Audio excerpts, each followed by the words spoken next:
Hello there, everybody. Today we'll try to explain all 5 of the NASCAR Flips 2022 in all 3 of the main NASCAR divisions. So, yeah, I guess I'll just get right into the video. 21's going to come with a huge shove.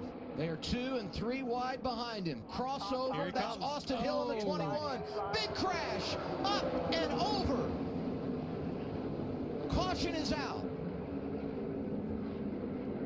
That's Myatt Snider. So, in understanding Myatt Snider's flip, we have to understand the aerodynamics of an Xfinity car. NASCAR has splitters and spoilers at the front and rear of the car that cause air to be forced under or go over the car, creating downforce. This downforce is extremely heavy, especially at tracks like Daytona and Talladega with their massive banks in the corners.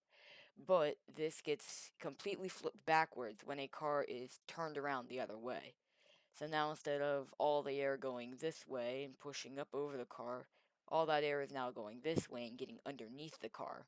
This is the point of roof flaps, as these will open up when the car is spinning and act as air brakes in a way. Also, there are hood flaps which allow the air from underneath the car to escape. So with the Xfinity car, obviously it looks a lot worse and a lot higher of a chance to blow over, and because there's this giant gap right here in the back.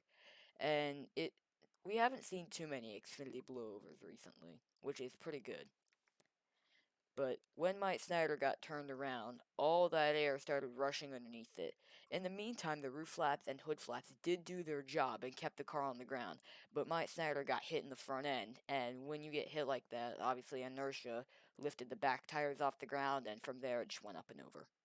In my opinion, this gives a perfect example because I get turned around backwards and the air lifts my car up and I go into the catch fence. Yeah, it works out pretty well.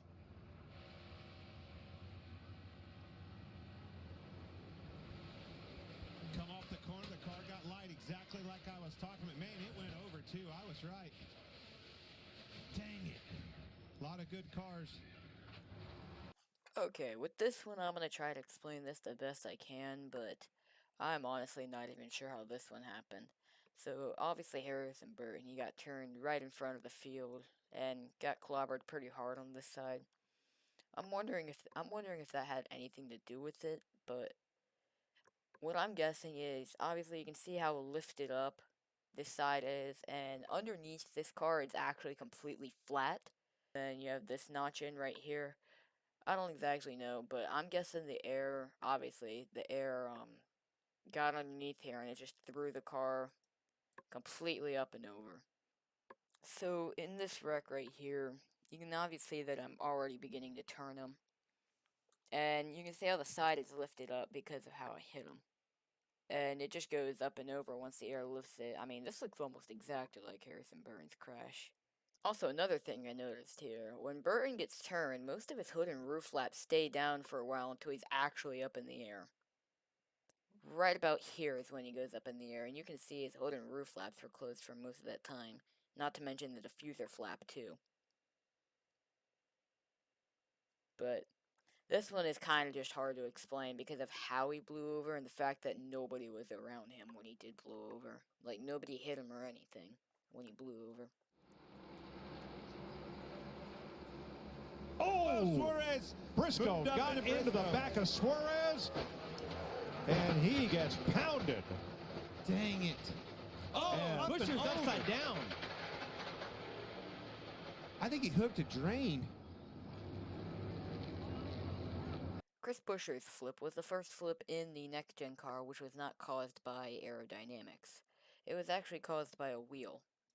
So right here, you can see there's a single lug nut on this wheel, and if you're familiar with F1 or Indy cars whatsoever, you'll know that those wheels have tethers tied to them to keep them from flying into the stands.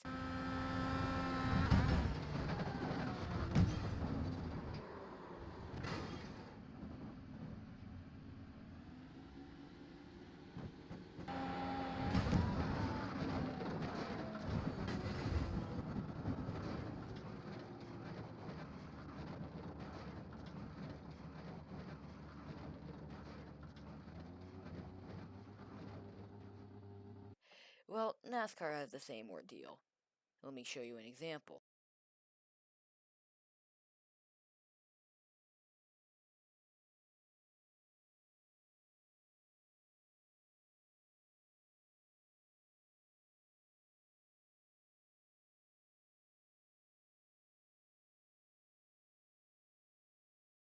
Well, obviously we can't really simulate this one too easily in iRacing unless I actually somehow manage to get on my side by myself. But, yeah, right about here, where the toe link already is broken, and actually the whole wheel is broken, it would have started to slide and essentially either roll under or roll out of the car in this case. And, yeah. So in real life, physics took play, and the tire rolled underneath the car and sent it a-flippin'.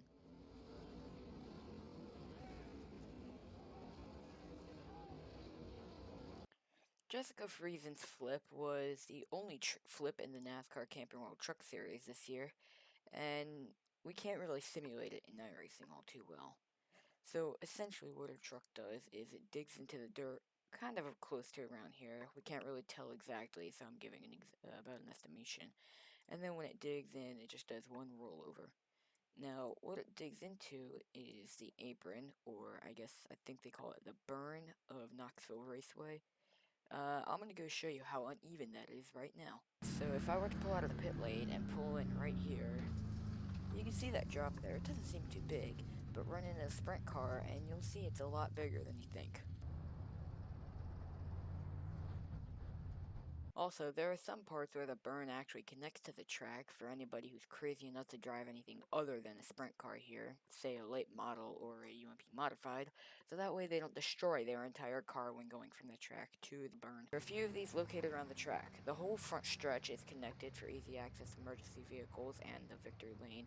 There's one right after pit road where they're connected. There's another one right up here coming onto the back stretch where they're connected. Then ramps up a little bit, and then all the backstretch is connected. Turn 4, and there's one for entrance to pit road, and then there's one if you decide to change your mind last second. So I have two ideas as to what could have happened to her car. Either A, she hit one of these indents and that caught her off guard and flipped her car, or B, she just drove right onto the burn and hit some dirt, really rough dirt, and that's what got her off guard. Now he's lost that clean air. Oh, big wreck. Huge contact. 48 is involved. That's Ricky Stenhouse Jr. Now up and over goes the 27. So Jeff Burton sliding on top.